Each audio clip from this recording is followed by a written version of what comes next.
Women are playing a pivotal role in shaping the future of growth marketing, strategy, and tech by bringing diverse perspectives, innovative problem solving, and then a strong focus on human-centered decision making.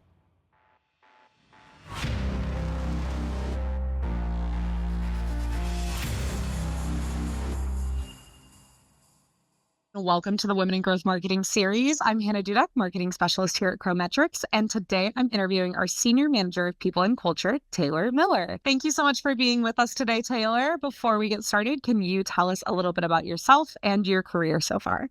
Thank you for having me. I am Taylor. I started my career in part-time sales recruiting prior to getting into executive search recruiting with a company called Lucas Group out of Atlanta. There I was on the technology team, which is where I learned a lot about the technology space, and then eventually moved to in-house recruiting at a company called SightHands, which is where I got my big opportunity into HR. So since SightHands, I have worked for small to mid-sized tech companies hoping to scale their HR departments, which is what led me here to Chrometrics as well. I'm currently the Senior Manager of People and Culture at Crow, overseeing all things people ops as we look to grow and scale Crow, hoping to help grow and scale our people as well. Awesome. That's amazing. Thank you so much for being here. Can you tell me a little bit about yourself in your personal life? Yes. So I am a wife. My husband and I have been married for 6.5 years now. We met at Virginia Tech, which is where I got my bachelor's degree. Bachelor's is in psychology and sociology, which kind of lends itself into HR really well. We have a 14-month-old son named Hayden, and then we have 2 golden retrievers. So we have Chewbacca, who will be 9 this year, and then Piper, who just turned 5 in January. Oh my goodness, how adorable. Yeah. I love those names too. Chewbacca, that's adorable. Yeah.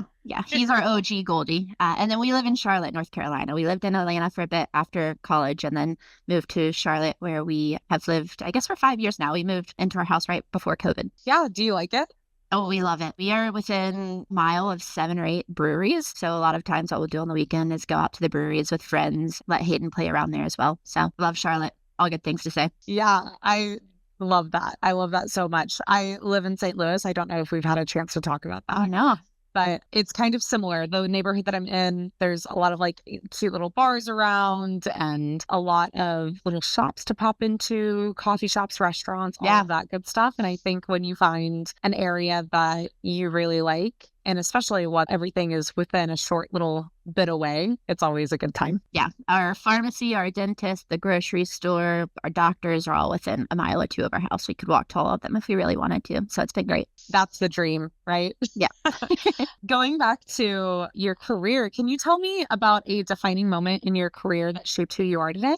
Yes. So when I switched to in-house recruiting at SightHands, I had joined prior to COVID. So COVID happened 2 weeks after I had joined. I was initially brought in as the senior in-house recruiter, but 2 weeks later, COVID came. We sent everyone home. My boss was furloughed, and then the HR director decided to step away because we were not doing well financially as a company. It was just a startup. COVID, unfortunately, made some of our problems even bigger. So when I joined SightHands, I had the hope of getting into HR, but I didn't realize it was going to be that quickly. So once the HR director stepped away, brought in a new CEO, CHRO, but she was in England. So I got the opportunity to really jump into HR there. So that was probably one of the more defining moments, but not only because of the HR experience. So as we were having our financial struggles, I learned a lot about how the business operates and then how to keep employees positive and optimistic in a time where we were definitely struggling. That company did unfortunately end up filing for bankruptcy at the end of the year, but it was still to this day the most impactful position that I've had just because of the crash course that I got and the lessons I've learned. Yeah, absolutely. No one was expecting COVID to happen. And then the way that that shapes businesses says a lot. But I think what's even more telling is the way that you reacted to it and really stepped up to the plate in that situation. So kudos to you.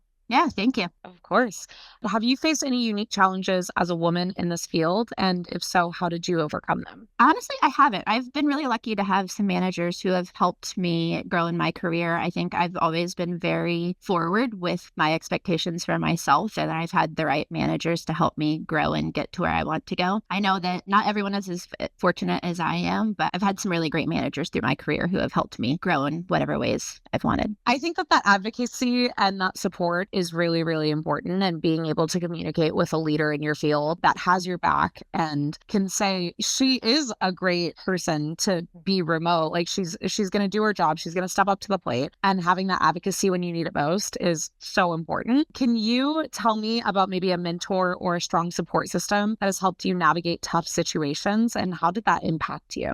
Yeah, so I've been really fortunate to have multiple mentors who have supported me through tough situations. Throughout my career, I've had 13 different managers across 6 companies, and I've stayed close with many of them. Each of those has influenced my management and work strategy in different ways. I feel like I've taken something from each of them that has been valuable to me as a manager now in my career. Someone who stands out is Liz Barrett, who was the CHRO that we brought into SightHands that I mentioned earlier. She was in England, so we had time change differences. HR in the US was not like necessarily her skill set. So her and I were learning HR together as we were taking on that role. She gave me the opportunity to transition from recruiting into HR management, which again was a pivotal moment for me. She taught me so much about HR. It also showed me that you don't always have to have all of the answers. I think that was the first time that anyone had said, like, it's okay to not know everything in your role. It's just important to communicate that you don't have the answer and that you're willing to have the right mindset and figure out the resources to be able to get the answer. Another one would be Angie Allaire, who is the chief of staff at Topcoder. She started as a colleague at our previous company before we both joined Topcoder, and she was definitely a mentor to me throughout both of those instances. She really reinforces the importance of being authentic in the workplace and bringing your human to work with you. So you don't have to be this polished human that comes to work and doesn't show anything that happens personally. She was really good about acknowledging everyone for who they are outside of the workplace and bringing that into the workplace. And then also just leveraging each other's strengths as well. I learned that you hire where your weaknesses are so that you have somebody to balance out and use their strengths. So that's been really important to me as well. It sounds like you've had so much good advice over the course of your career from those mentors and that support system. And I'm curious, what's something that you would tell your younger self, or maybe a younger woman in your industry? I think something I would tell my younger self, or even any young woman in the industry, is really that it's just all going to be okay, that you're smart enough, capable enough, resilient enough to accomplish whatever goals you set for yourself. I've been through some weird career changes, whether it be layoffs or bankruptcy, like we talked about earlier, but I feel like it's all led me to a better place each time. I consistently find a newer, better opportunity, even though these hardships have happened. I think the other thing would be just to lean on the people around you, whether they're mentors or colleagues or friends, and don't be afraid to ask for help. I think there's so much to learn from people around you, especially in a remote environment where we all have these different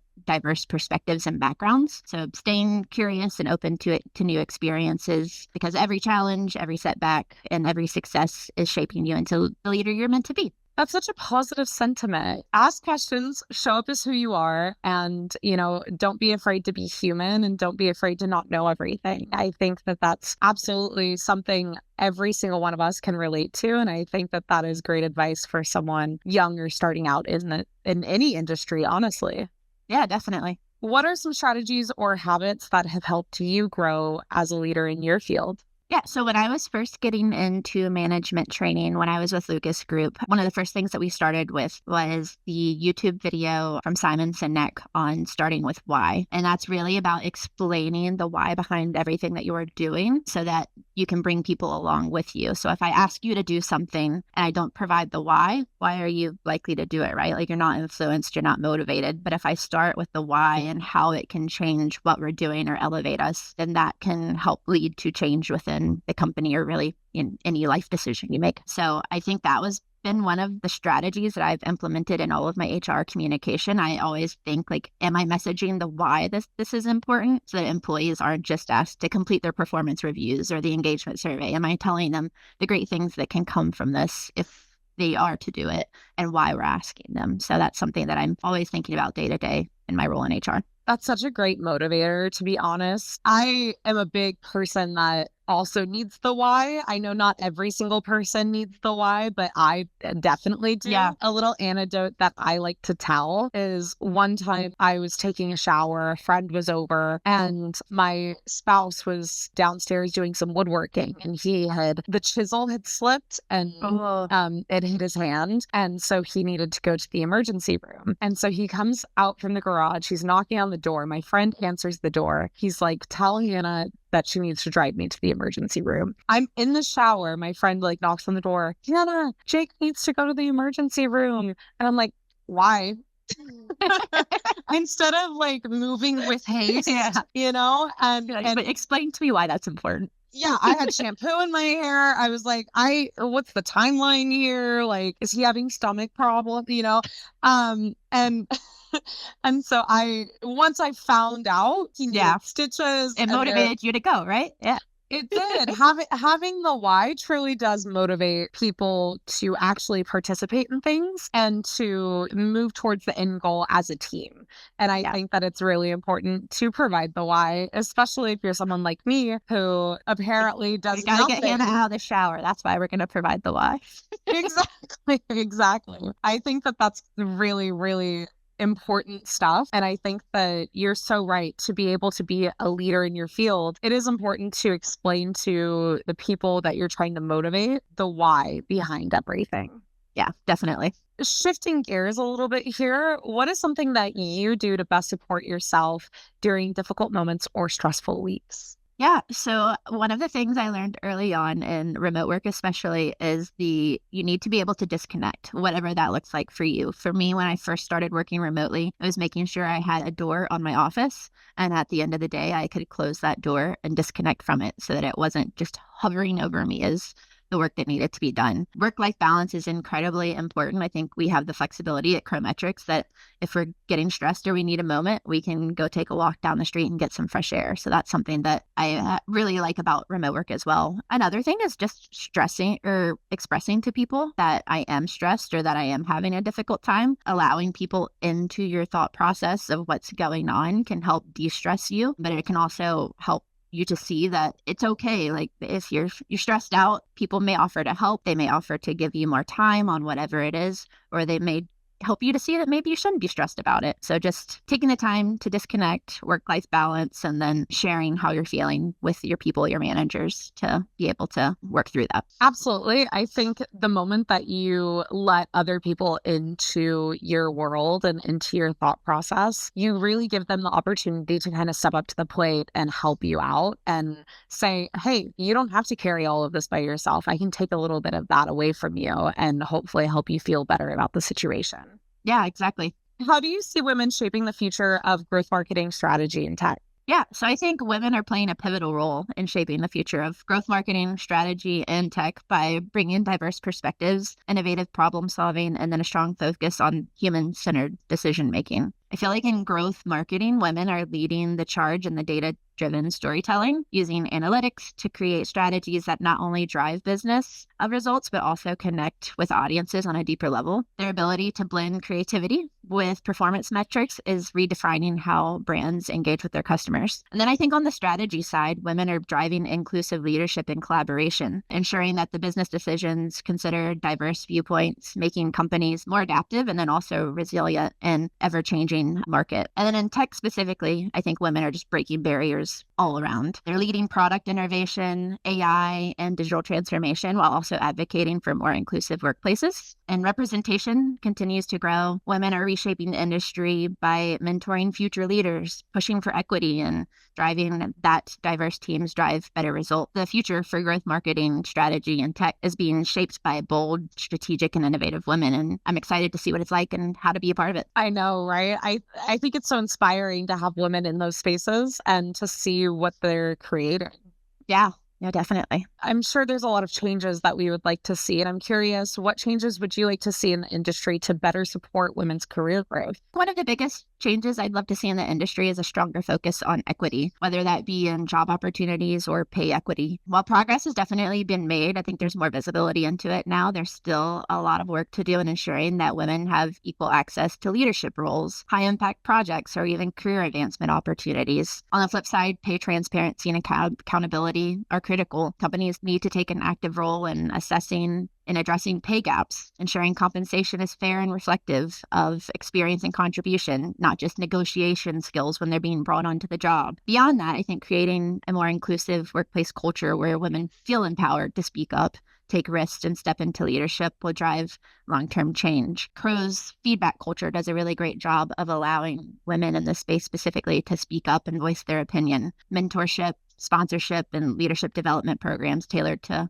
women's growth can also make a huge impact in fostering the next generation of our female leaders. See, and that's exactly why I love having you in this interview, is because you're able to bring such a new perspective to that question, especially with your HR background. I think hitting on things like paid transparency, inclusive workplace cultures, the importance of mentorship and sponsorship, that's all very from the human resources side of it, but it's all stuff that people in more of the like strategy or technical side of things can definitely benefit from. So I think that input is absolutely spectacular. Yeah, totally. Thank you. Of course. Okay, last question here. What's next for you in your career and what excites you about the future? I think what's next for me is just continuing to grow, learn, and make an impact. Right now, my focus is helping Chrometrics reach all of its hopes and dreams. We've got an exciting vision and mission that we are driving towards, and I just am excited to be a part of that and do whatever I can to shape the people side of it. I'm excited about the future of people and culture strategy, how we can continue to create workplaces that not only allow high performing, but also engaging, inclusive, and adaptable work experiences. The way companies think about talent, leadership, and employee experience is evolving, and I love being a part of that transformation, especially in the remote space. Ultimately, I think I just want to keep pushing myself, taking on new challenges, and finding ways to drive meaningful change in the way organizations grow and support their people. That's a beautiful answer and a great note to end on. Thank you so much, Taylor, for being here for the Women in Growth Marketing series. We appreciate your insight and your answers and perspective to these questions. And thank you to everyone at home who is watching. We really appreciate having you, and we hope you have a great day. Yeah, thank you. I've enjoyed the conversation.